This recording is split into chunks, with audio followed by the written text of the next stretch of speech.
Guys, nongeye kuguha ikaze kuri The Truth Inside. Rero wowe ubarizwa muri Leta Zunze za Amerika cyangwa se muri Asia cyangwa ndetse no muri Europe no muri Africa ndetse muri East Africa, wabashe gukanda subscribe, ndakwifuza ineza kandi nkanagushimira cyane. Na utarabasha kuyikanda ndashaka kukubwira cyangwa se kukwibutsa ukanda hano handitse subscribe kugira ngo ujye ubasha gukurikira imwe mu nkuru zacu cyangwa imwe muri showbiz tukugezaho. Na undi rero nshaka kukubwira muri kumwe muri kano kanya ni wa musore wanyariwe Bahati Chris nk'ibisanzwe guys. Yes, nongeye kuguha ikaze rero kuri The Truth Inside kuko niyo cyane guhereza umwe mu mwimerere mu makuru cyangwa se muri showbiz utabashe kumva hirya no hino cyangwa se utabashe gukurikirana wowe n'amaso yawe. Na indi rero nashaka kugira ngo mubwireho cyangwa uyu munsi cyangwa se tuganireho, nibwo mboneho kongera kuguha ikaze guys. Nanone nkwibutsa gutera like ndetse no kuduhereza ubutumwa hasi kabisa kugira ngo tubashe kujya tubona bimwe mu bitekerezo byanyu. Guha ikaze rero kuri The Truth Inside, kuri ya channel yawe ukunda cyane, kuri ya channel yawe igozaho amakuru meza cyane aryoheye amatwi. Ariko inkuru y'uno munsi cyangwa se imwe muri showbiz y'uno munsi harimo amwe mu magambo aryoheye umutima cyangwa aryoheye amatwi, harimo n'andi magambo ababaje cyane. Nguha ikaze rero ubasha kunkurikirana umunsi ku wundi cyangwa isaha ku yindi.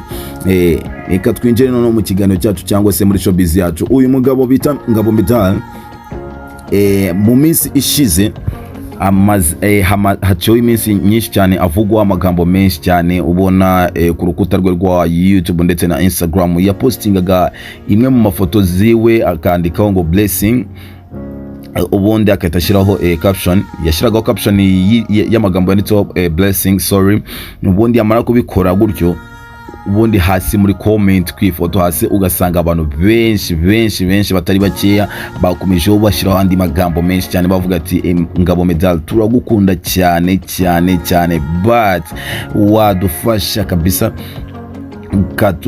ugasora indirimbo koko dukunda uburyo uririmba, turabafana bawe, turagukumbuye uburyo uririmba indirimbo ze turazikunda cyane, watubabare ko imitima yacu iri hejuru arimo ko ari cyo kintu cyambere dutegereje. Ukabona n'abandi hasi baravuga ati I can't wait to hear that song kubera umwimerero uburyo uririmba cyangwa ijwi ryawe ndarikunda cyane.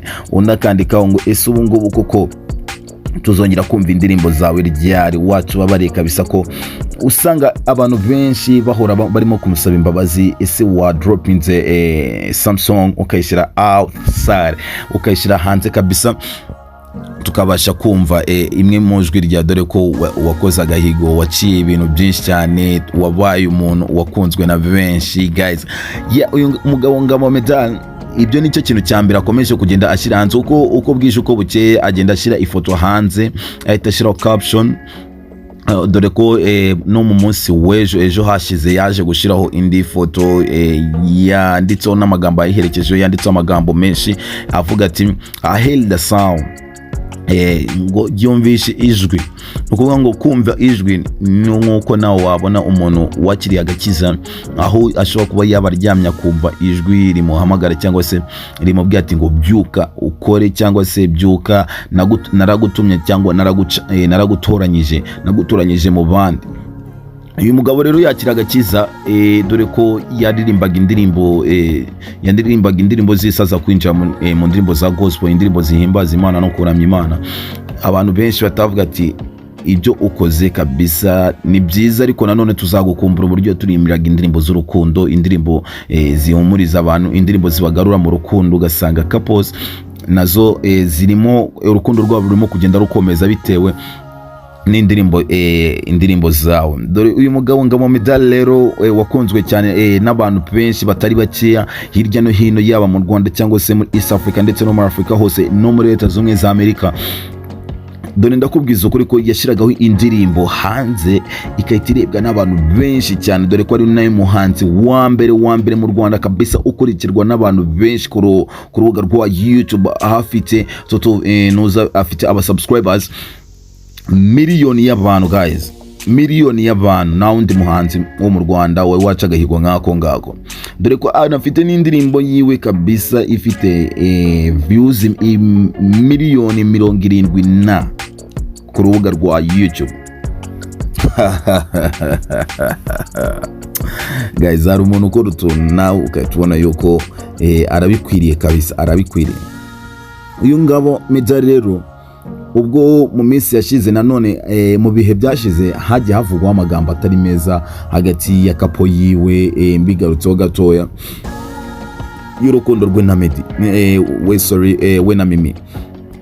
Bavuga yuko ngo hari video akubitwa kamambiri ngo umugore amufashe nabi, yashatse mu bwoko bubi, kuba warashatse mu Eritrea ngo nago ari ibintu byagakwiriye wakagombye gushaka mu bana b'Abanyarwanda. Ariko guys, tujye dusubiraho inyuma nanone tugarukeho muri uyu muntu ashaka wakunda kandi agashaka uwo yifuza, umuntu umuhereje amahoro muri we, ntabwo yari gushaka uwo atiyumvamo ku mutima. Guys, tujye tugarukaho nanone ku rundi ruhande, kuko ni ibintu byagiye bisabagira hirya no hino kuri social media.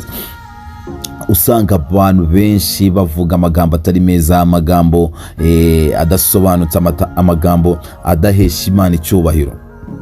Ibyo ntago aba ari byiza, tugomba kuza tumenya ibyo tuvuga naho tugomba kugarukira.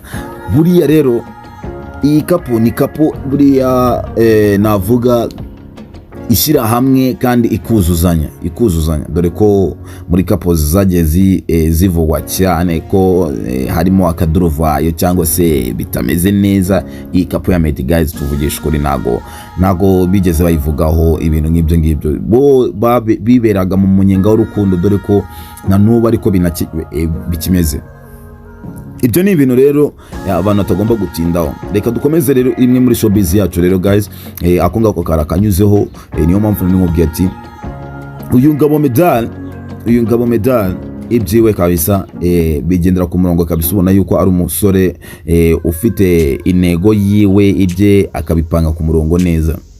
Ubwo yaherukaga gushira rero caption hanze ivuga yuko agiye ku dropping Samsung ikajya outside hanze. Ni indirimbo kabisa yavuze yuko azita blessing bitewe n'ubuzima aciyemo cyangwa se n'iby'Imana yagiye mukorera. Guys, ni indirimbo yavuze yuko izakundwa n'abantu benshi, ni indirimbo itegerejwe n'abantu benshi, dore ko akanya ku kandi arimo kuvuga ati ndashaka kuza dropping. Ariko kandi koko nibyo nicyo bita gukora akazi ako niko bita akazi. Icyo nicyo bita akazi. Nawe rero ukurikirana bimwe mu biganiro tuba twakoherejeho cyangwa se tuba twakugejejeho mu kanya nk'ako guhombya, tuba dushaka kugira ngo utubwire uburyo ukunda Meddy, uburyo umufataho, cyangwa se niki mu myaka yahashize yagiye akora nawe wumva yuko byabashije kuba byarabohoye wowe mu mutima wawe, cyangwa se bimwe mu rukundo rwawe wowe na kapo yawe. Ese niki wigiyeho Meddy? Ndashaka kugira ngo menye hagati yaho ngaho guys. Buryo ukunda umuntu bufite icyo wamukundiye, ubufite n'icyo wamuvanyeho, wamwigiyeho.